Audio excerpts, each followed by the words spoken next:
A tangle, a tangled web inside my mind. You know, I feel like I was born to If rep our black people. love You know, if I wasn't, I would have been my born in a heart's white body own or fears born in an Asian body, above, but no, I was born in a black body. So that's what I ride for. then who am You know, so Mm-hmm. all that said, I? um, I'm not fighting in Who particular am to I? have my own story. It's like, what other story am I gonna have? You know, and Mm-hmm. it's, Mm-hmm. it's it's me affording myself the same privilege that I think maybe white folks are used to affording themselves. It's Mm-hmm. it's it's me dealing with that as though what else would I do? Why is that even in question? You know, Mm-hmm. so That's so powerful because what I hear you say is something that I rarely hear Black people say. And it's like your story doesn't hinge upon racism.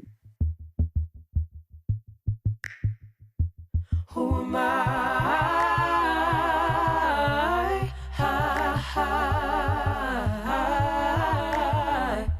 Greetings. Welcome to Forget Everything You Think You Know. I am the host, Monique Ruffin, and I'm so grateful to be here with you all on the occasion of the Gemini Full Moon.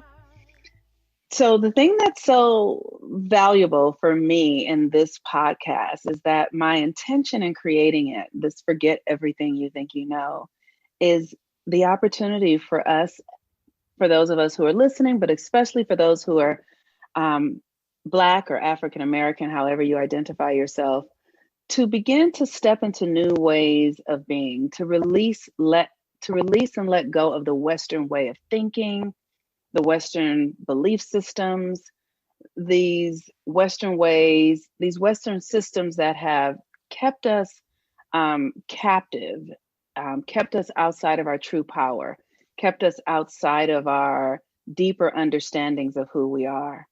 And so each month, I will offer a podcast at the new and full moon aligned with the astrology to help us see things anew, to help us consider old things that no longer serve with new, fresh eyes as if we've never experienced it before, for the purpose of realigning ourselves to a greater mission as Black people, as people who are, um, what do I want to say, who were, our ancestors were descendants of captives, and for us to really embody the power that is within us. One of the things that I have come to discover as I've studied history and astrology and just done my own healing work to heal the trauma from my own life, I have discovered that the narratives that we have been given in this country, that we have inherited about slavery and blackness and what it means to be a Black American, those narratives have great power in our lives. They infuse us in ways that we are not aware often. They influence how we see ourselves, they influence how we move through the world. You know, just the idea of being in a country where you don't feel safe, where you don't feel seen, protected, creates an environment, a psychic experience inside of yourself where you might cut yourself off, where you might not allow yourself to fully be all the things that are within you to be, because there may be ideas that those things are not available to you based upon your skin color, based upon your gender. So today, as we are embarking upon the Gemini full moon, my guest, Ka'ramuu Kush, who is a writer, a professor, an actor, um, and also embarking upon his own journey with astrology, just to learn more about himself, will be joining us, is joining us, and so I'm very excited to have him. But before I bring him in, I wanted to talk a little bit about the Gemini full moon and how this energy is such a significant energy. The Gemini energy is the energy of perception. It governs our minds, and Mercury is the planet that governs our thinking. How we think really creates our reality. If you consider your life, if you think that something tastes good, then you will indulge in it more. If you think that something feels bad, then you might avoid it. Our thinking, our perception of something has a great deal of power in our lives. And so it is my intention with my guest, Ka'ramuu Kush, today to explore this Gemini energy and how it shows up in our lives. And the reason that I invited Ka'ramuu is because he is a writer, he is a storyteller, and perception is the core of writing and storytelling. So welcome, Ka'ramuu. How are you? I'm great. How are you? I'm good. Thank you for being here this morning. It's amazing. Thank you for having me. I'm so proud of you and excited to partake and contribute whatever I can. Well, I am very excited because I know that you have a lot to contribute. So, Yes, you do. So tell me about you are someone who is new to astrology and just in the way that you are, but tell me about your relationship to astrology and how it informs you or what it does or why you have an interest in it. well, I'm glad you said in the way you are, right? In that I've been acquainted with astrology like for over 20 years, but I've never done a dive into it with deliberate intention. So, uh,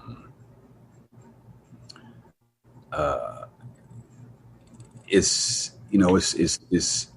a for me it's a classic example of that Lao Tzu quote: when the pupil is ready, the teacher appears, and then when the pupil is really ready, the teacher disappears. I ain't got to the disappear part yet, but I'm in the appear part with the astrology and in me coming to it, and that it's always been around. And I think it's in terms of my chart, it really is a wonderful lesson in that oftentimes what you seek or what you need, and this is classic too, oftentimes what you seek and what you need is like right here under your nose or right here next to you. It's really about you evolving to the point where you're ready for it.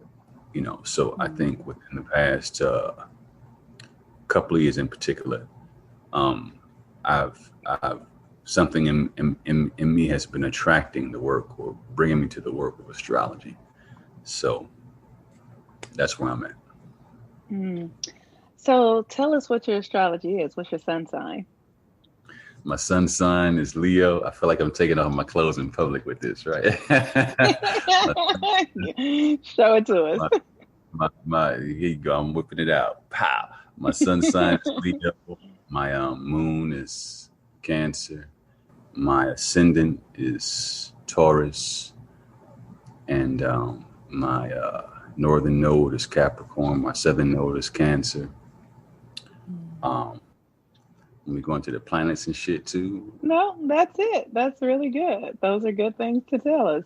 So Some just, planets in my back pocket too, just so you know. I understand. Yeah, I'm listening. I'm sorry. And your Mercury is also, so that's what we're talking about today. We're really going to be talking about Mercury because Mercury governs Gemini, and your Mercury, do you know where your Mercury is? Yes, my Mercury is in Virgo. No, your Mercury is in Cancer too, exactly. Yes, your Mercury is in Cancer. So one of the things about Mercury is that Mercury governs our thinking, how we think, right? And I would say that somebody who has Mercury in Cancer is often concerned about security and well-being, just because Cancer is about nurturing and making sure that there's also a Cancer is about sensitivity. Like there is a sensitive side to Cancer. There is a tenderness to Cancer. And how would you say that that aligns with you? Like how, what you're thinking, the way you move through the world? It aligns. I mean, personally, it aligns amazingly for me in being an artist and being able to empath Mm. into my work by way of my astrological placements, and vice versa. It actually empowering me to have deeper insight into my chart because I'm an artist and I empath. So I mean, yeah, it serves tremendously. It's I guess for obvious reasons, which we'll get into, it can be challenging subconsciously or privately because being in this cancer, uh, we carry a lot, you know. Mm-hmm. So, and I'm saying those who have any kind of placement of cancer in the chart that's crucial or Mm-hmm. that's really pivotal for them in some kind of way. So, um, I think anytime an artist isn't being made or given access to deeper sensitivity, especially to other people, it's really a beautiful placement. Mm-hmm. Well, as your friend, I can say that I appreciate the level of sensitivity you have because you're a Leo, and Leo is an energy that is it's governed by the sun, and so there is a Leo is the place where the ego is born. It is the I create. It is the mantra for Leo. And so Mhm. you are a creative person. But the thing about the Cancer moon and your Mercury in Cancer is that you are thoughtful. Like you pay attention to details. You pay attention to the environment that you're in. You pay attention to the internal experience of others. That's what I experience in you as your friend. You are Mhm. aware of what's going on with me.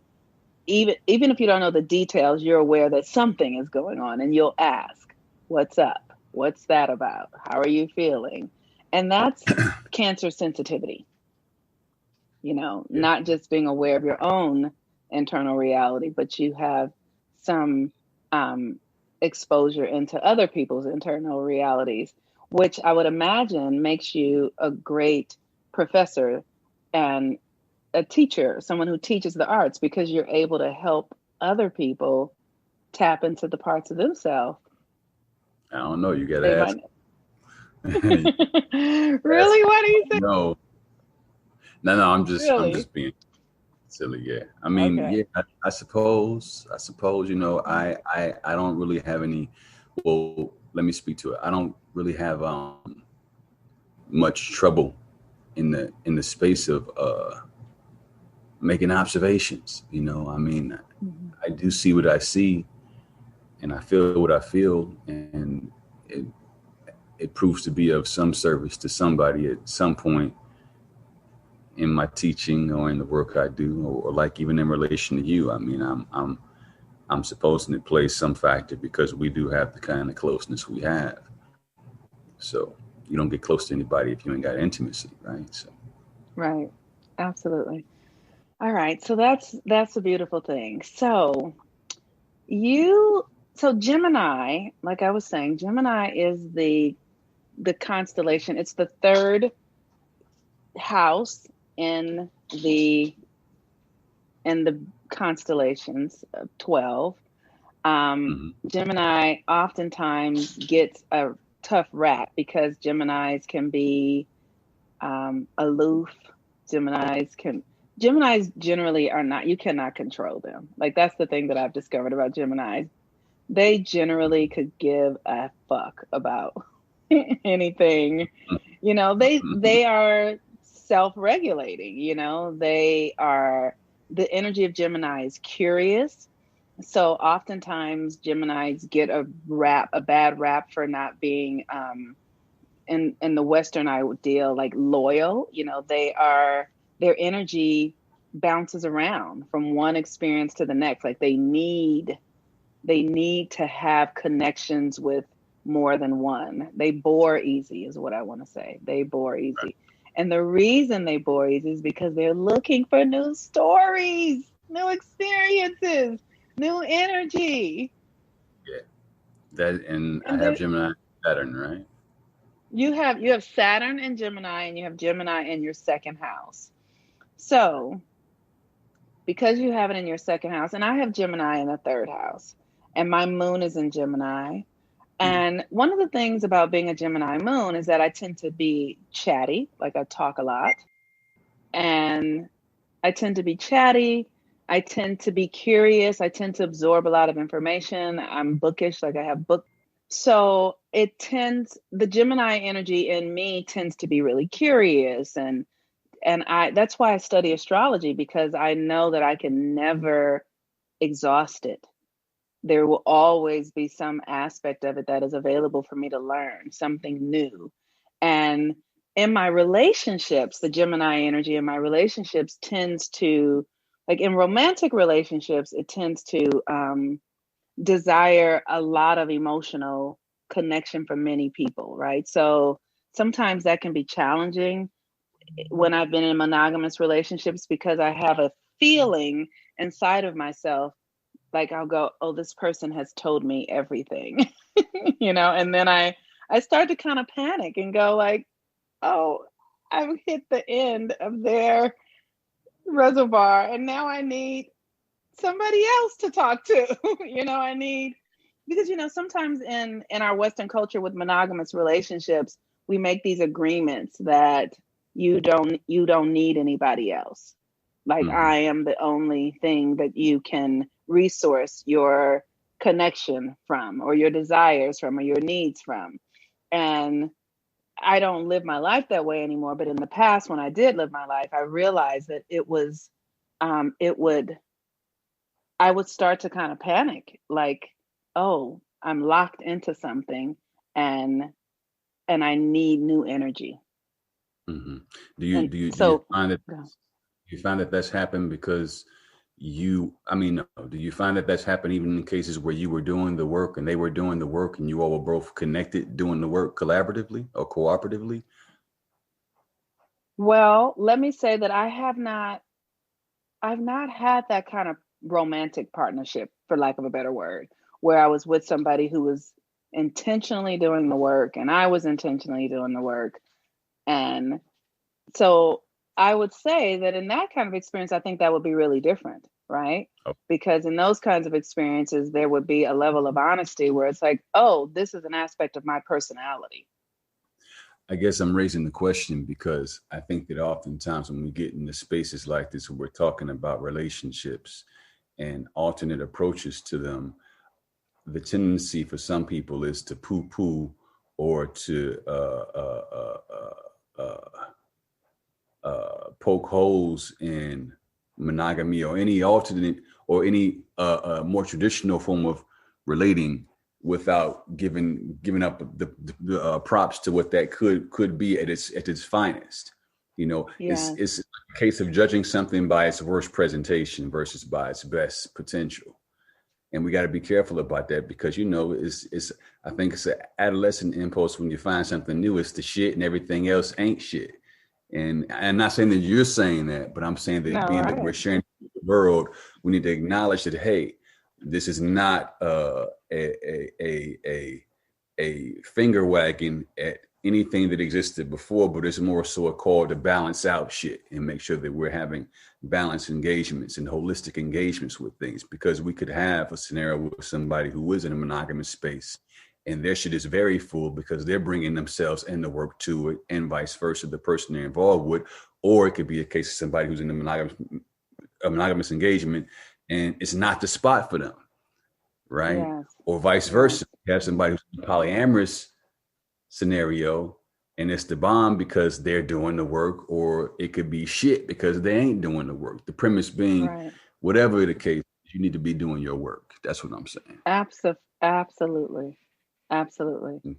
And I will say that look, it excites me at the thought of couples or just individuals, however, really being dedicated to their work and their evolution, and And that the point is evolution. We are here to evolve. And astrology is an evolutionary tool. And the reason it's evolutionary is because it changes. It's not a stagnant system. And when I was raised a Christian, and there was something in my purview, maybe for those who are listening won't feel this way, but for me, Christianity was stagnant. It sort of gave me a very limited field to play in that requested or demanded that I cut off aspects of myself because those aspects of myself were not godly. And go ahead. No, please. No, I'm listening. Go ahead. And the thing that I love about astrology is that astrology isn't that. It says that everything is godly. And it's just a spectrum. Wherever you are on it is a spectrum. So you can be in the most painful, difficult experience, and there is value in that. And you can be in the most blissed out, elevated, evolutionary experience, and there too is value in that. Throw nothing away. When it was ready, right? Yes, absolutely. So Gemini. So you have Saturn and Gemini in the second house. And what has your life been around? Because Gemini is about communication. What has your life been around communication? Like, how did you, like, thinking, all of that? Like, I know I've heard you tell me a story, like when you were a child that you stuttered. Yeah. That's very Saturn and Gemini. Tell me about that. Well, it's funny how it happened because, you know, I have an older brother, got me by 2 years.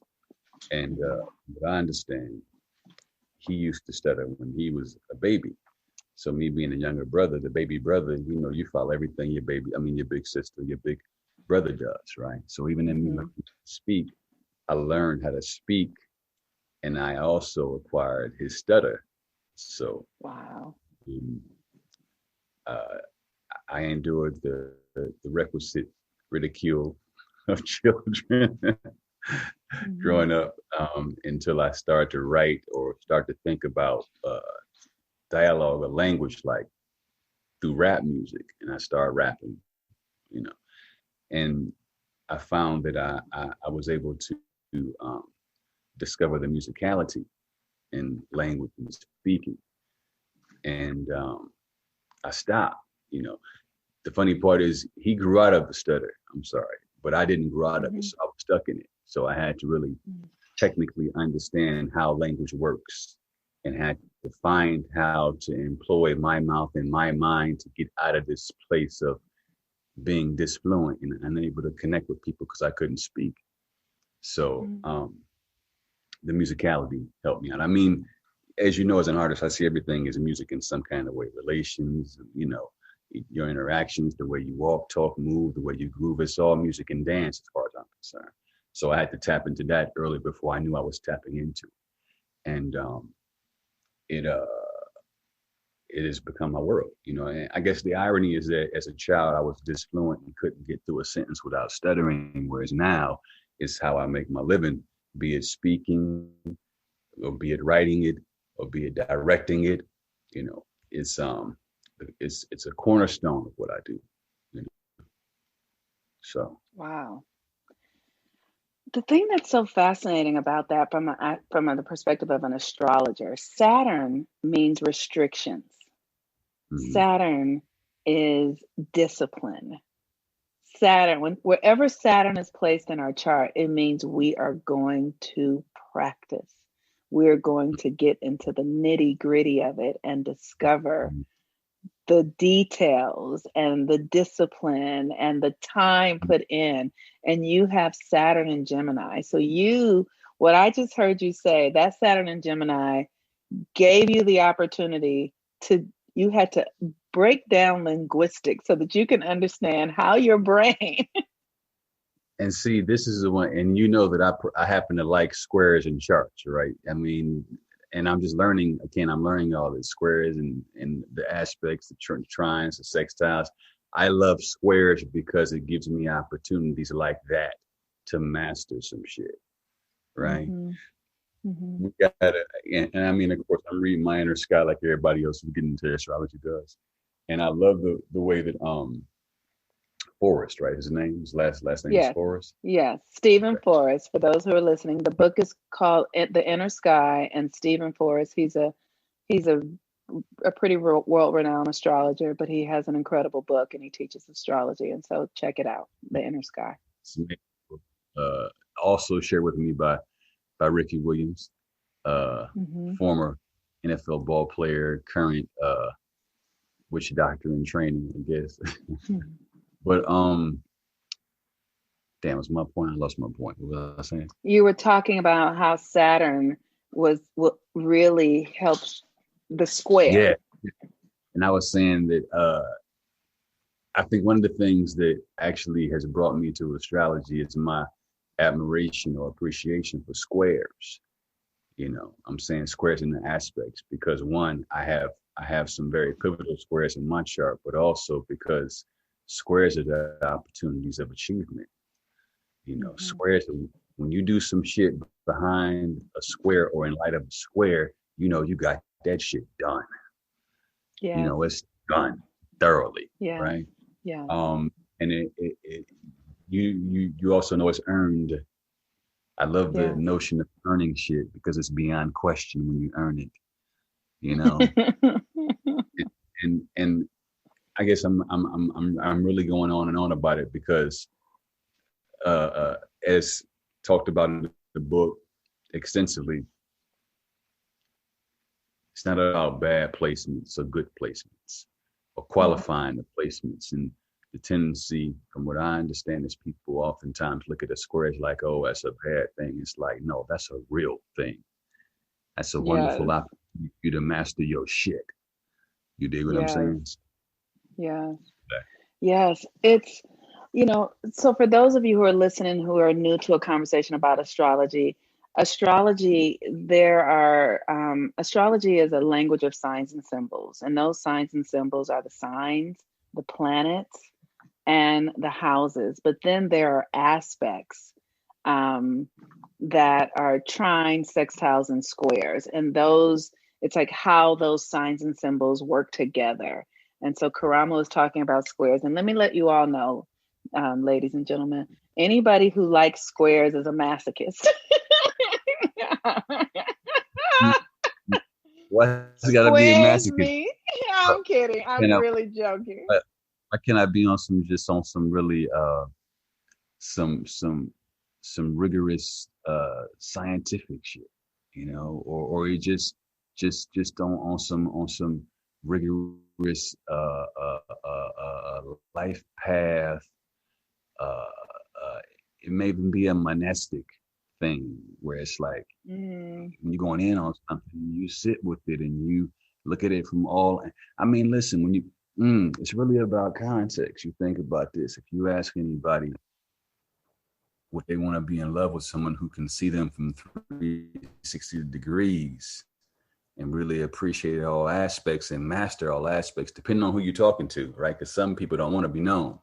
But I'm saying for somebody who really want to be understood and known in the context of love, that's a beautiful thing to have somebody to be able to look at you and say, I know you. I understand you.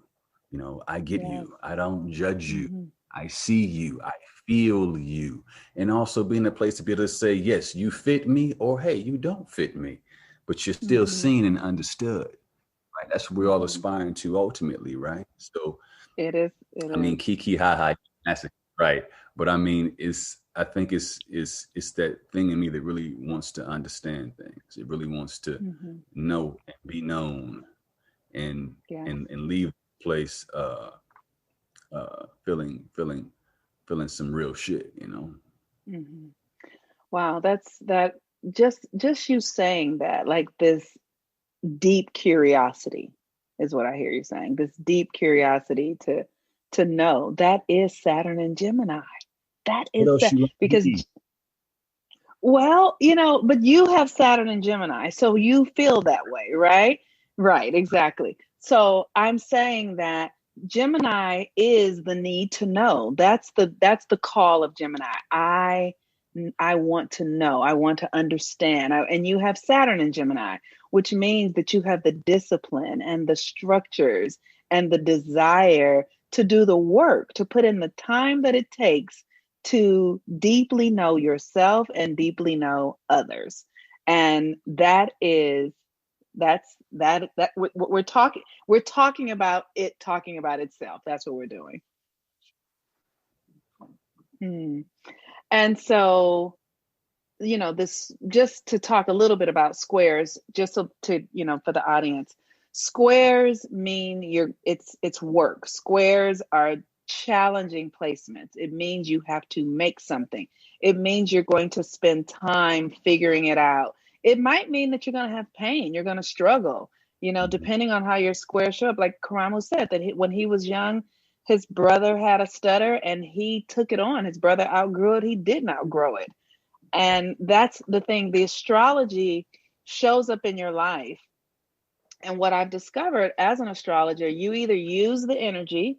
So you took that Saturn in Gemini. It was using you by creating a stutter and friends teasing you, not fitting in, occurring as sort of a block.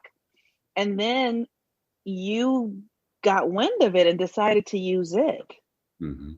And became more mentally astute, discovered how your own communication pathways worked, practiced, like that is Saturn and Gemini.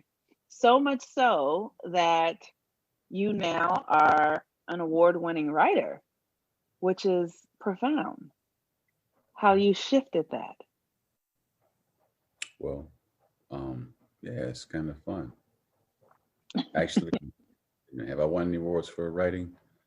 I think so, but more so the directing and the acting stuff. But artistry. I'm being acknowledged for the work that I've done. How about that?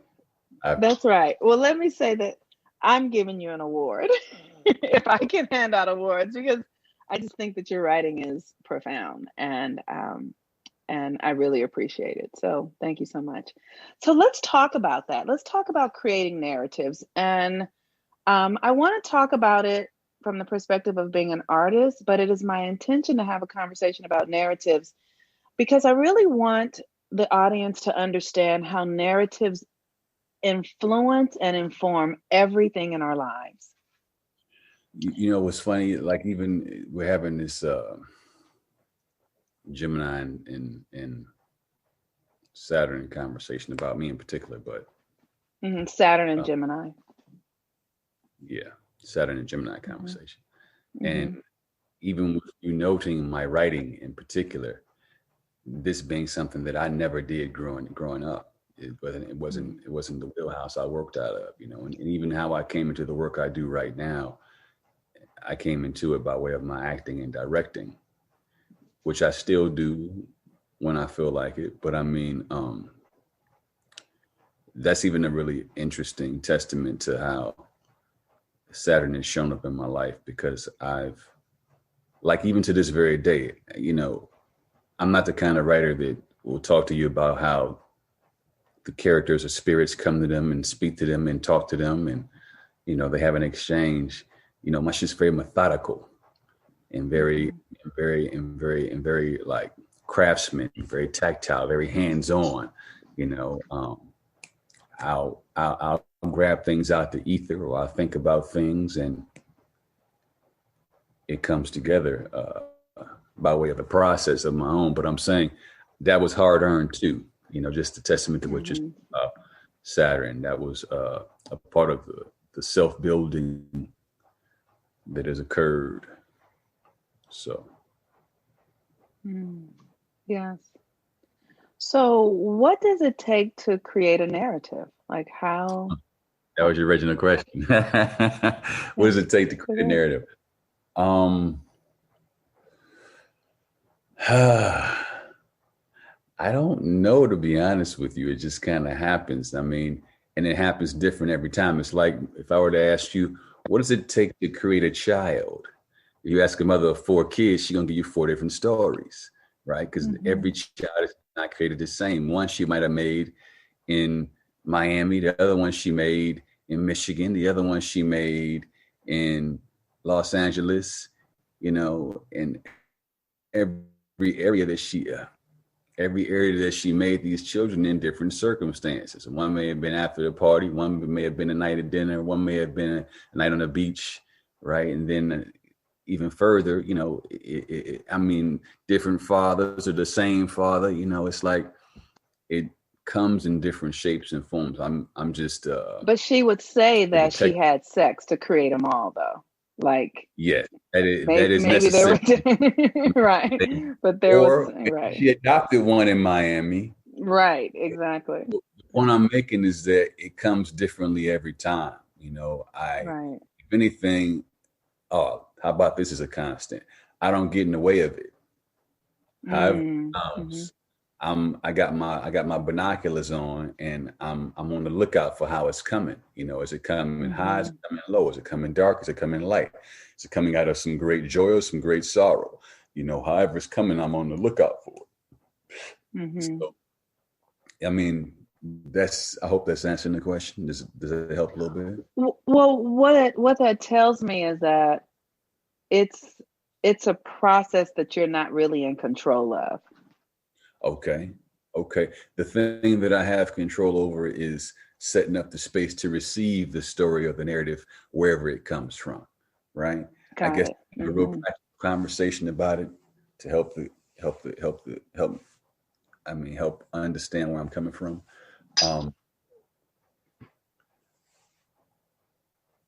Yes, there are regimens involved. Yes, there is a call and response, so to speak. If I get a curiosity about something, I'll do the requisite research. I do the requisite imagining. I do the requisite recall in terms of my own experience, and just start to dance with it, just start to make music. Because it's all led by inspiration anyway. You may come across a quote or a piece of material. You may have a conversation that really sparks your ire in some kind of way.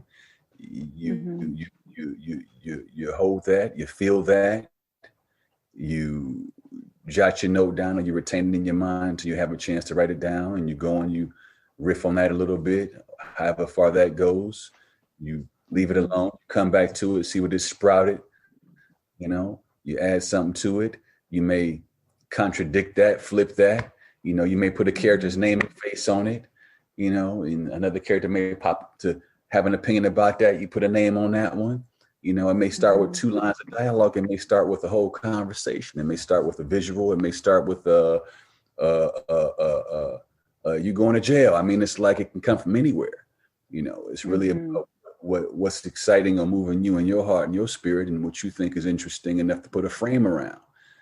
That's the best I can do in terms of just, I guess, trying to describe or explain it. But even in explaining and describing it now, I'm kind of feeling like even if I could do more, I wouldn't, because it's kind of like a secret sect. That's like a frat or sorority. It's like you got to go through it to have access to the internal, the inside shit that is so juicy and fruitful about it. You got to put in that work. Right. You got to do the square. No, that's right. You got to be a bit of a square. You can't. Right. You got to set the game. So right, to build something. So one of the things that I am most curious about in the conversation of like, how do we create narratives, is understanding that, in the Gemini energy, our writing, the stories we're telling ourselves internally, even, right? Those are narratives, right? So as a woman, if I'm inside of my mind thinking, oh, I don't like my body, this part of my body doesn't look good, it's not beautiful, it's not like this other, that's a narrative that I am creating and that I'm feeding myself. And so my desire is for us to really see, to sort of glean your expertise to the best of our ability to realize that, yes, it's a creative process. You are a creator, a creative person. You make a living as a creative person, but this is actually a tool that really is core to our personage. It's Mm. it you don't have to just be somebody who's a writer, director, actor to understand how narratives work and how Mm. they are influencing us at the deepest level of ourselves. For Mhm. instance, in our country, there is a narrative that racism is a system that keeps Black people outside of their gifts, of their deepest desires, that keeps us unsafe. That's a narrative that then becomes an experience. Or what do you think about that? What are your thoughts on that? Well, yes, I'm with you in that stories abound. There's narratives all around us, and I'm happy it's in the zeitgeist in the way it is. Even the whole notion of discussing narratives, like flashback 5 years ago, when nobody talking about narrative. You say, I mean, most laypersons wouldn't even know how to engage a conversation about the narrative, the narrative, the narrative. So, Mhm. yes, it's they are here, they are all around, and I don't think Black people are no exception. In fact, I think we're exemplary in having a very powerful and very uh, amazing and sprawling and dynamic narrative, you know, that has yet to really even be explored, and it's compounded by the narrative of America and the narrative of yin yang dynamics, you know. So yes, I think that's accurate. I mean, let's Mhm. chop it up. Let's get into it. Right. So the thing what I want most is because I'm an astrologer, I see behind the curtain, shall I say. Yeah. And what's currently going on in the world is that we are living through a huge cosmic shift. We're living through an age shift. We're moving out of the age of Pisces and into the age of Aquarius. So, literally, you're a writer director, you understand the set is changing. It's no, no, no, no, no. The stage is changing. The Hmm. set is also changing, but the set changes often. The stage doesn't change often. So you understand what I'm saying when I say the stage is changing, right? Hmm. And so the systems by which we have been governed in this country, which are systems that have included racism, sexism, classism, those systems have been sewn into the very fabric of this country Hmm. to the point that every law, every system, education, healthcare, all of it at the root of it is racist. Hmm. And when I say racist, I mean it is against the well being of Black people. All of it was designed to extract the energy, the fruitfulness, the goodness of Black people and keep us outside of our power. And Well, now that the can I go ahead. propose something for a second? Let's just play with this idea. Sure. Of The whole course. idea of all that being since the stage has been set for us to talk about it, the idea of all that being squares, Yes. right? Yes. I'm saying that because yes, we can talk about racism being at the root of all things, because now even consciousness is a pop thing to engage in, but there ain't no finger snap Google search you can do to put you in consciousness. It's an experience. It's not something you can research and learn intellectually and be, right? So Mhm. this whole notion of racism being at the root of things, I find that it right now in particular, it's as much of an Achilles heel or hindrance as it's ever been, if not more so, in that that's the poppy thing to talk about or say. When the reality is, and when I don't know all lives matter bullshit. I ain't having that conversation. What I'm talking about is this whole notion of there being squares in every life and every chart and every experience, and you could label it whatever the hell you want to label it: racism, sexism, patriarchy, Yeah. toxic femininity, toxic masculinity, right? You can go off on tangents with that shit. So I'm just being particular about the fact that I'm not trying to invest in any or perpetuate any further narratives about Black suppression, right? Because I ain't suppressed by shit that I don't choose. I ain't oppressed by shit that I don't give my power to, right? So, you get my point?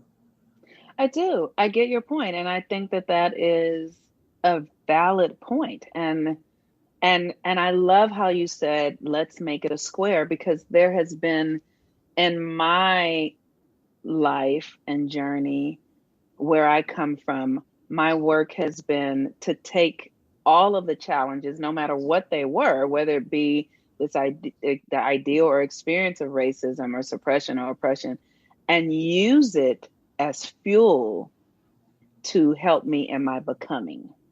That's right. I guess I want to make sure that if we're having that discussion, we're having a discussion in this moving forward. And I'm not saying you and I, because we always build on this kind of stuff. But I'm saying in terms of this broad and public conversation, if we're going to broach the subject and plant this seed in the minds of those who may be listening and invite those in to have that dialogue, let's make sure there's a forward moving dialogue and we ain't getting stuck on how bad your Black life is or how bad your woman life is, how bad your man life is because you being shot and killed in the street. Yes, it's going to be that. Right? Especially when you got something as dynamic as Black people. We're dynamic people. You know, we carry a lot. We carry so much on the cosmic level beyond what we're talking about here on this secular earth-based realm of, you know, skin colors, which is gorgeous, by the way. You know, it indicates so much more. It's suggestive of so much more. So I just want to really be careful about that narrative in particular, Black oppression, you know, because that shit can be stifling. That shit can be retarding, you know. Right. Well, that's this podcast is called "Forget Everything You Think You Know," and that's what we're forgetting. We're creating a new narrative. That's why we're here, to have a conversation about a new narrative, because there has been an old one in place. You know, I know you teach at Howard University. I studied at Howard University, and when I was in school there many years ago, studying in libraries of Congress, and the things, the narratives about Black people were often associated with racism, with oppression, and that was striking to me. I wondered, where are the other stories? Where are the stories about our power, our beauty, our magnificence? You know, that was 30 years ago for me, because it's been 30 years since I was at Howard, and go ahead. No, you were saying, go ahead. Yes. I mean, I thought, but yes. And that has been the path of my life, to discover what it really means to be a Black woman, to be a Black person. And it has been my spiritual journey. And I have used all of the muck in the mire to fuel my becoming. Like, I have not allowed it to take me out of my glory, but to actually, I started going, well, we must be really something fantastic if there's so many systems designed to oppress us. Like, why is that? Like, how dynamic are we if everything is designed to extract our energy? We must be really profound beings if all of these systems are set in place to take our energy. So that's exactly what this is about. And I'm literally like, how do we create new narratives? How do we let go of the old narratives and begin to create new ones? Like I said, I see behind the curtain, the astrology is saying that the system is coming undone. And one of the things that I'm aware of, I love history. And the thing that I see in history is that things come and things go. Whole entire cultures come and things go. There are are cultures that lasted for hundreds of years that we will never know anything about because they came and they went and we don't have evidence of them because that's just how it is. So the question is, we are on the end of an age and beginning a new one. And what I am wanting to offer is tools to assist us in building our new reality with new narratives that are born out of our greatness, that are born out of our greatness, that are born out of our genius, that are born out of our spiritual dynamic. We're spiritually dynamic people. And so that's what, yeah. So what were you going to say? I forgot. That's what I'll be going to cut you off because it's like I get something, bam, it's like, oh shit, it's gone. Okay, great. So with that, I'm, like I was saying, with their narratives all over like everything. You turn on the radio, there's a narrative. Or you turn on the news, there's a narrative there. So how do we create our own narratives? That's the thing. How do we tell our own stories? Build our own stories so that they can become our reality, so that we're not living the narratives that we have inherited, that are based. I guess one of the challenges for me in even hearing that is the fact, let me just speak to it real quick. Mm-hmm. I grew up in Detroit in the 70s and the 80s, right? I'm a 80s baby in Detroit. So, I mean, I was seeing the broader cultural oppression in the media, and I was seeing the result of it in my environment. But I grew up around Black people. I grew up in a Black town with a Black mayor, a Black police chief, a Black fire chief, Black nurses, Black doctors. It was like some real life Wakanda shit, So I don't know what it feels like to be in an environment where I feel less than based on my color. Mm-hmm. I just know that white folks be on TV. That was my relation to race, and having elders around me to inform me, be like, yo, you see the difference between you and that? So when I talk about race, I talk about telling my story or my own. It's like I never think about my own. I think about I'm just telling the story because this is my experience. If anything, what I've experienced is how absurd it is for me to come to Hollywood or get in environments where I'm not expected to say what I have to say or tell the story that I have to tell, where it's like, oh, you want me to include something or somebody else that ain't true to my experience. So I guess how I would come to that is say, first of all, you got to tell it the way you experienced it, or tell it the way you see it. I mean, because just like I grew up in a chocolate city around chocolate people, having a chocolate experience, some people grew up in environments where it was white kids or other kind of kids, and that was their experience, and they got to tell that narrative, tell that story too, because that's what they know. I think it's important to do what you know, to say what you know, because it has some kind of value in the grander scheme of things. That's the whole point. I feel like I was born to rep Black people. If I wasn't, I would have been born in a white body or born in an Asian body, but no, I was born in a Black body. So that's what I ride for, So all that said, I'm not fighting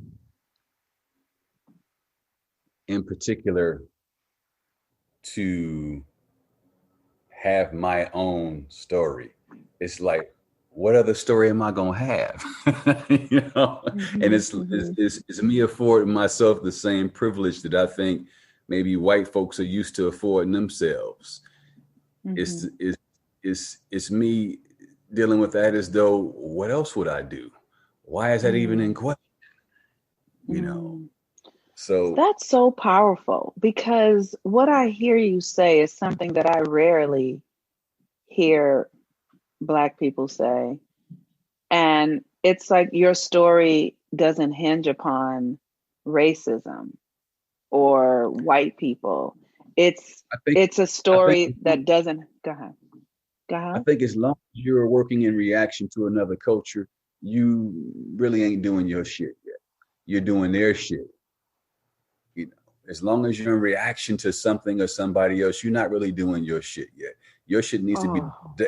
declarative, right? Your narrative should be declarative. That's what I'm saying. Your narrative should be declarative. Mm-hmm. Narrative shouldn't be about how somebody else ain't done or how somebody else did something wrong or how somebody else oppressed, somebody else took from you or somebody else stole from you. It's like that ain't your hero's journey. That means you're a supporting player in their journey, right? Your journey is Mm-hmm. no, you are happening to things in the world in a certain kind of way. So shit is Mm-hmm. reacting to you. Mm. You know, you're not Right. reacting to it. I mean, the only Right. place reacting is good is when you're actually technically acting and you're in the scene and you're supposed to be reacting so you can keep that shit popping. Yes, that's Mm-hmm. applicable because you're applying the Mm-hmm. craft. But in terms of living this life, nah, no, you should be Mm-hmm. in narrative mode all the time. Not saying that you're not Mm-hmm. listening, you're not receptive to other cultures, but I'm saying you know Mm-hmm. what home base is, and that's where you rest your head and recharge and rejuvenate. Mm.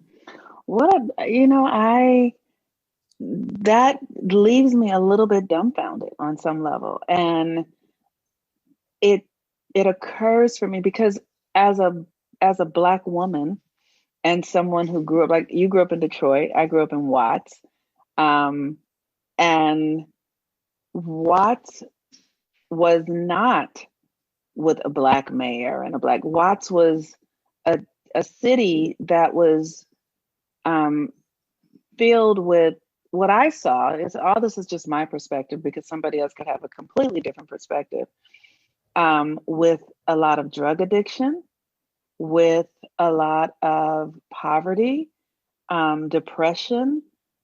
I remember people just feeling very disenfranchised, like as a child, watching people outside of my home and people in my home being very much at the effect. The thing that you're saying, they were at the effect of things.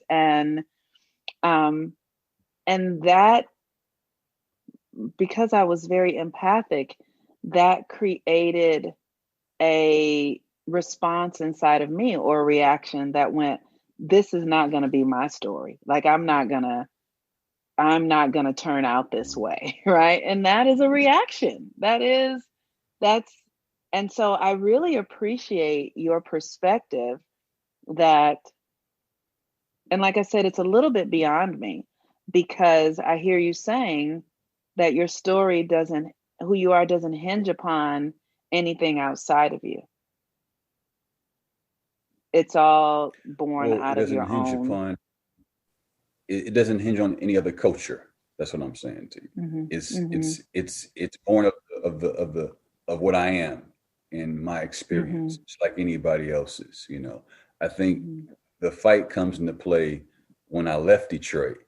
You know, because I mean, I actually left Detroit looking for the fight. You know, knowing the fight existed, it just didn't mm-hmm, exist at home for me. So I was rooted in a way in blackness that a lot of people, don't connect with, or like, and I mean, again, anybody born in Detroit in that time period can attest to it and say, yo, I can't relate to that white shit. You know, mm-hmm, I just have no reference for it because we were mm-hmm, reared in a certain kind of way. Right. mm-hmm, And maybe that was even, I'm not even sure if that was completely a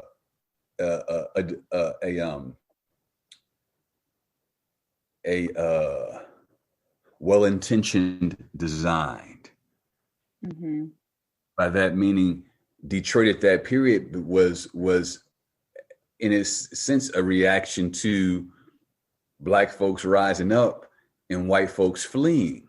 So you could mm-hmm, sort of say in a larger context, this was the hood of cities. This was the mm-hmm. abandoned city by those who did have the power, and we just made the shit a party. We made it a party of black people. And I mean, Right. folks would flock in to have their party to get their party on, but it's the same way that white folks would flock to Harlem back in the 20s to get their party Mm-hmm, on, right? mm-hmm, Because this is where you mm-hmm, found the niggas at, and that's where the party mm-hmm. was good, right? So it's like, Right. hey, that was Detroit, Wow. so everything that I am or that I think or that I feel or that I do is informed by that. By knowing that, nigga, you carry the party with you. Wherever you want to go is where the party's going to be. Right? The white folks got it better than you over there. It's like, no, we know the white folks had some fly shit materialistically, but they didn't have what we got over here, you know. That's right. That's right. So that, like I said, this blows my mind a little bit. And you and I are friends, and we've had a lot of conversations about this on some level. And even now, as we're talking about it, it's still blowing my mind, because I remember when I was married to my first husband, and there was something in his personality that I remember saying, he actually has something in his personality where he just, he's the decider. He just wasn't at the effect of things. He wasn't at the effect of me. He wasn't at the effect of, he just was the decider. And I feel like, I'm curious if that's a masculine thing, where, or if that's just, what I see in you and what I saw in my first husband. But I feel like I'm beginning to possess that now, sort of this power where I can say, well, this is what it is. Mm-hmm. And I'm not looking for somebody else to agree with it. Mm-hmm. I'm not looking for approval. I just am inside of myself. And that's what I hear you saying. And I believe maybe that's not rare, but it occurs for me as rare. And I don't have a number, or I don't even know if I have any girlfriends in my life, maybe with the exception of one, who live their lives where they are completely sovereign inside of themselves. Because this is what I hear you talking about. I hear you talking about sovereignty. And my desire is to have a conversation or to create tools where we can all step into our sovereignty. And for instance, just in this past election, I know that I didn't vote in this past election because I really felt like I don't want to give my energy to a system that doesn't support the well-being of Black people on any level. I don't want to give 1 ounce of my energy to it any longer. There's nothing about this system that deserves my energy, time, attention, love, creation, or any of that. But I also see and experience that it seemed like the whole world moved to get us to participate in voting. And everywhere I went, Black people were like, did you vote? Did you vote? Did you vote? Did you vote? Did you vote? And I'm thinking, why are we continuing to hold up these systems that do nothing but harm us? Right. Why do we give our energy to it? Right. So whether it be voting, whether it be Christianity, whether it be, not understanding the cycles and the systems that really are aligned, astrology has helped me see that there is an entirely different natural cycle and system that the universe created, that the divine created, that I was not even privy to as a Christian, wasn't taught in the schools, and wasn't, when I go to doctors, the doctors don't ask me about the herbs I'm taking, the food I'm eating, how I feel, my mental, emotional, spiritual health. It's all this system that is this Western European system that's like competition and fear and war and oppression, not even just for Black people, but even for white people, because it's all driven towards capitalism, right? It's all about capitalism. So I'm saying I want to live outside of that, and I want to create an entirely new narrative that is based in my sovereignty. Well, I think that's what you're doing. Yeah. I think it's really about us getting out of this thing of talking about it like it's somewhere off in the distant future, or it's a dream life that we don't have access to. because it's happening right here, right now. You know, Yeah. and yes, I do think it's a yang impulse. It's a masculine impulse to declare your sovereignty. Absolutely. And I can say that by way of me feeling the yin impulse to make sure my sovereignty is understood, right? Mm. That's my feminine aspect. It really wants to connect. It wants to understand. And that's how I became acquainted with my yang thing that I just probably take for granted, you know. Mm-hmm. It's just, yeah, you know, I tend to speak in yins and yangs versus women and men as much as Yeah. possible, because, you know, I think when people hear women and men, and you didn't say it, you said masculine and feminine, but I think even when we tend to hear that, we tend to, the guards tend to fly up immediately. Mm-hmm. Mm-hmm. So yes, I think part of that process is also disarming the dialogue, deconstructing the language we use, and being specific in how we use it. Again, we're on some Saturn and Gemini shit, right? Me and my Mm-hmm. speaking, my Mm-hmm. thought, communication. I think it's imperative.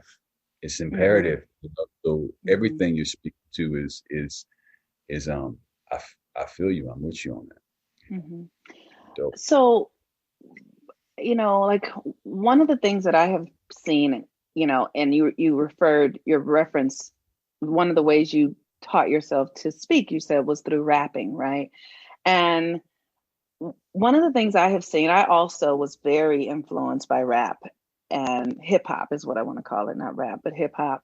Um, Being at Howard in the early 90s and the late 80s, being on the East Coast, I partied in New York, and had a really great time there. But the thing that I have seen with hip hop and rap is that people like Tupac, Biggie, like they spoke their death into being. They rapped about dying. Even this latest rapper that died, can you remind me of his name? The King local Von. brother in Los Angeles. Say his name. Was it King Von or was it um Juice? I mean, it's it's becoming. You know what? I was just reading this article. This Mhm. sister was talking about Megan Thee Stallion and how she got shot in the foot by somebody, and she was speaking to how it's become almost a bad cliche that to be a rapper now it's a given that you gonna get shot or you might get shot, and that's gonna help your record sales, and you know Right. it's just really, I say it's unfortunate because, and I don't know if this is the direction you're going, but rap or the hip hop has become such a commodity, and it has such you know what was happening to it is real. You know, when things become broader and broader and bigger, they tend to Mhm. break off, and you have sets, and you have different evolutions, and you have Right. divisions. You know, you Right. have this and that. You know, so.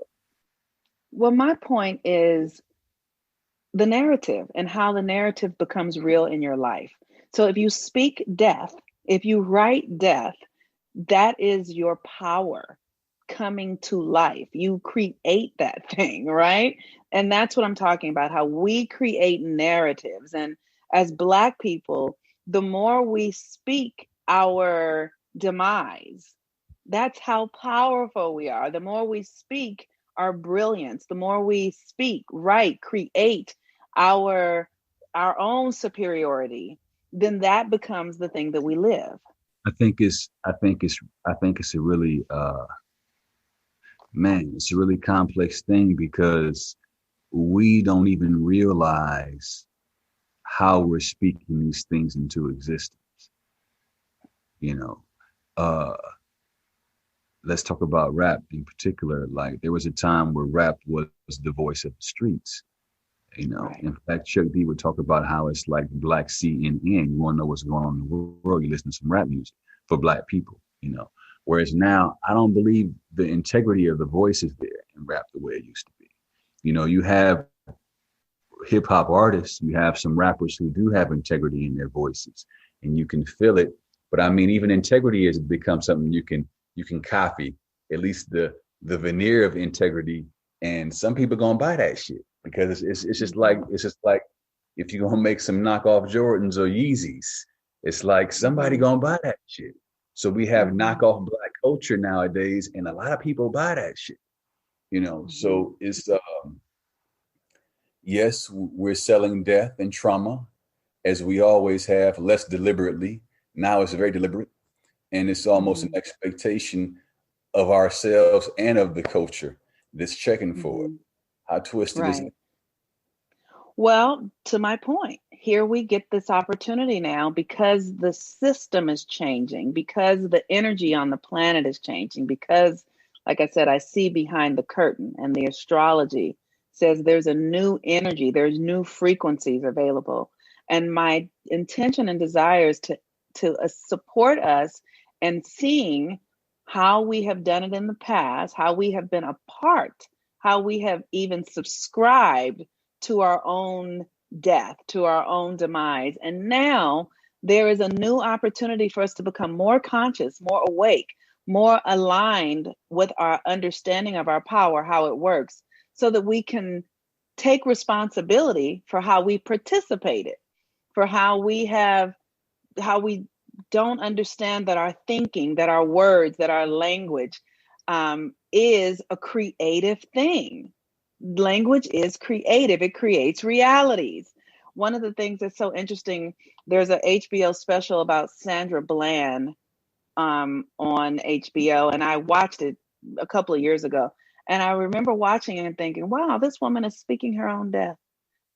And we don't even consider that. Like, we have this opportunity, we have this very creative tool, our voice, our consciousness, our thoughts, and we use it to create more death rather than creating more life. And let's take the stigma off of death, even, right? Because I mean, you're saying it's about Sandra Bland, and somebody could take offense to that and say, "Well, you're trying to say she killed herself." And it's like, no, that's not what you're saying. You're saying that the language that we employ is powerful, and it does something, go somewhere. In the same way, you could say that, yeah, Biggie and Pac may have designed their own deaths out of their mouths, but what if they really designed their deaths out of their mouths? What do you think Pac could have done with his verbiage if, in fact, he was designing his death with empowerment in mind? Right? Wow. He was designing his death, I think, unconsciously. Pac didn't know I'm about to die in these lyrics.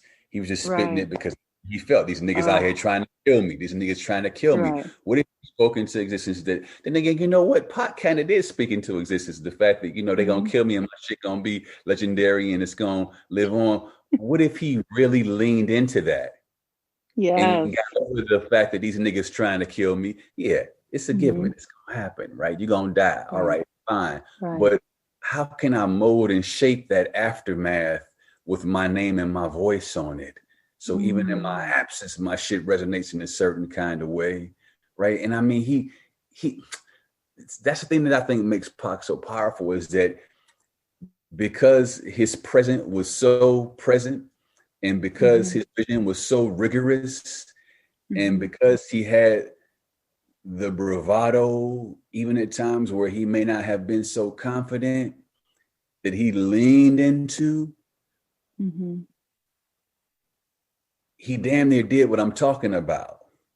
Right? Yes. I mean, I don't believe that all of the people who follow did or do, even to this very day, the rappers who are dying behind spitting some lyrics talking about these niggas out here trying to kill me. I don't know if they really understand it. You can employ that to you. I don't think that's what you're saying, right? You can employ that, really do some shit beyond just being another rapper who got shot. Right. And Nipsey Hussle was the person that I was thinking of, that I was trying to. Right. Yeah. Yes. So that's an example, though. He's another example where I think he's held in the same esteem, this messianic esteem that Pac is, because Nip, he designed it damn near consciously, if not consciously. It's really interesting what I hear you saying. You're saying, let's not demonize death. Let's not be afraid of death. Like even death is a part of the creative process.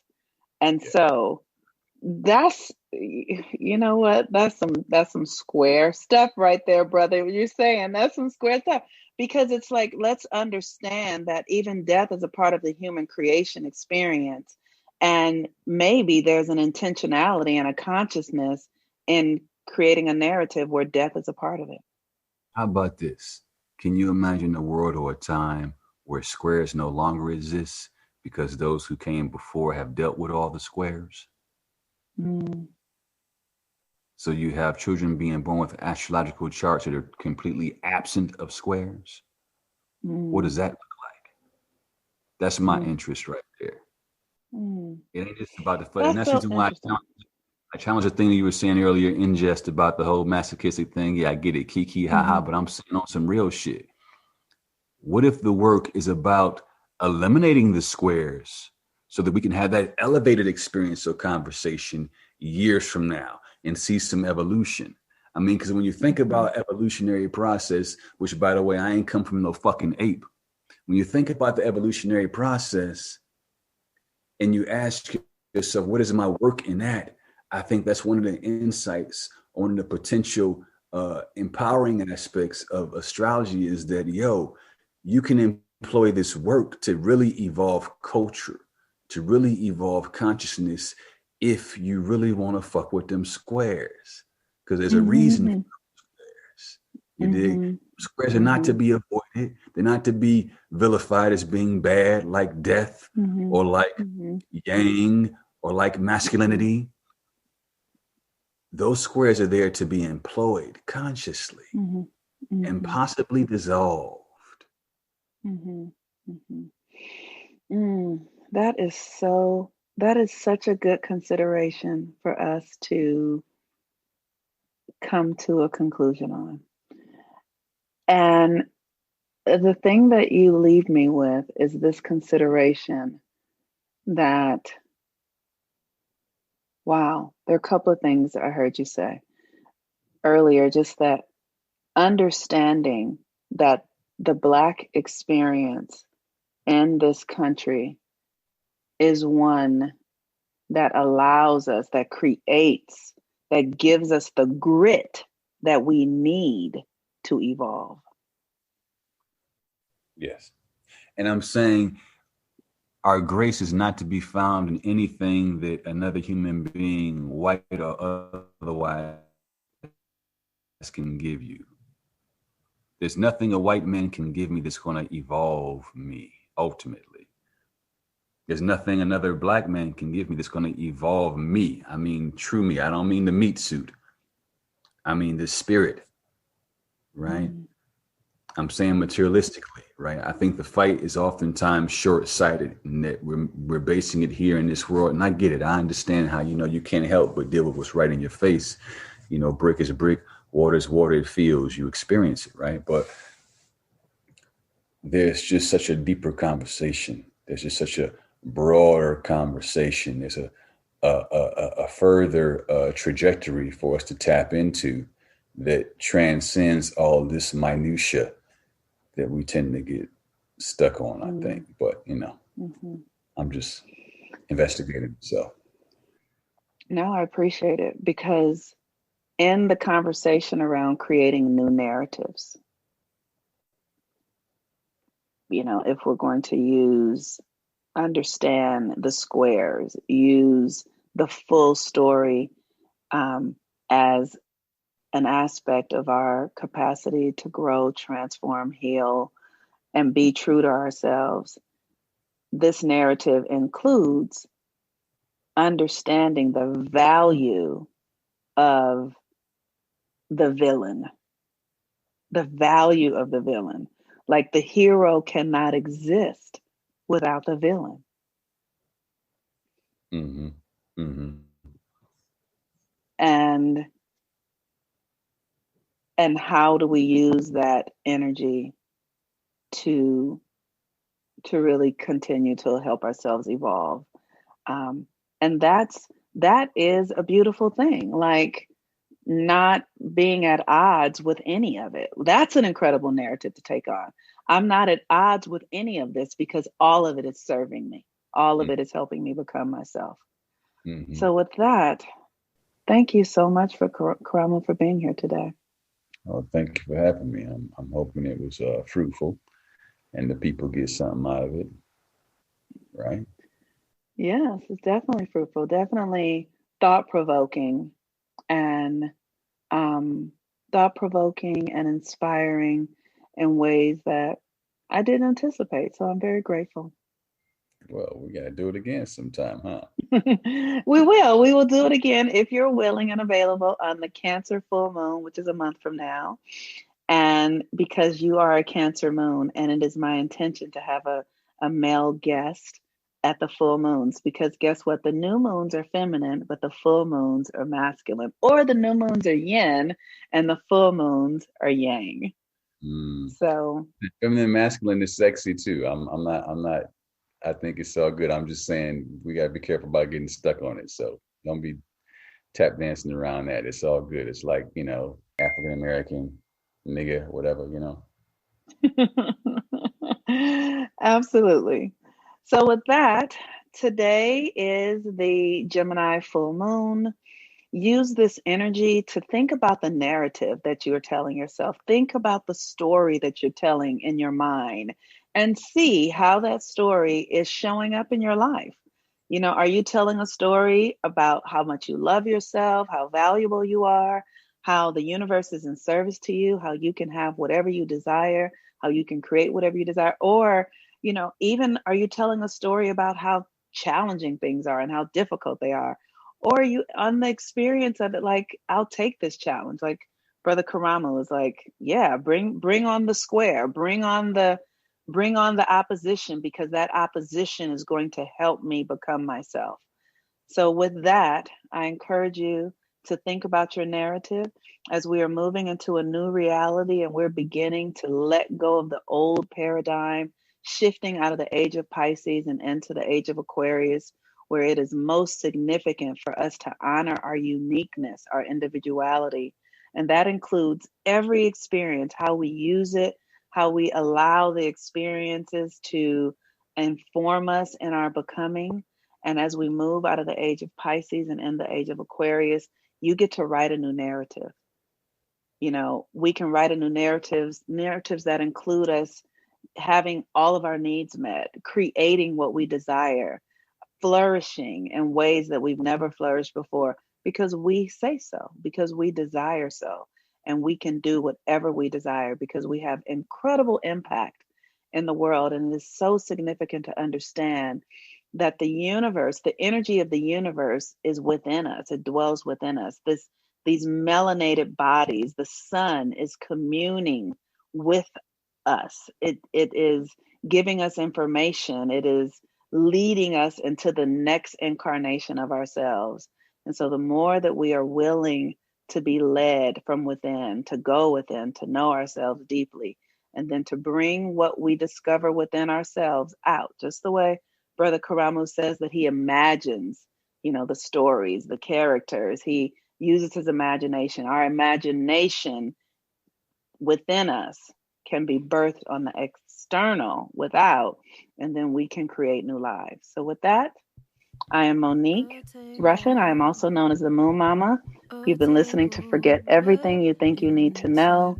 I encourage you to visit my website where you can find classes or readings or things that I can support you in to help you tap into the truth of who you are in a more profound way. I hope that you enjoyed this episode. We'll be back in 2 weeks with another incredible guest, with another incredible tool to help us forget everything that we think we know so that we can step into the new ways of being. Peace and blessings. Bye-bye.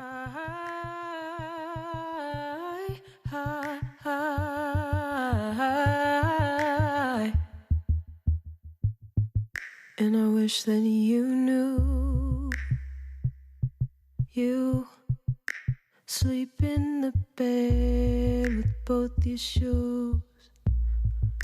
We listen to jazz in the living room.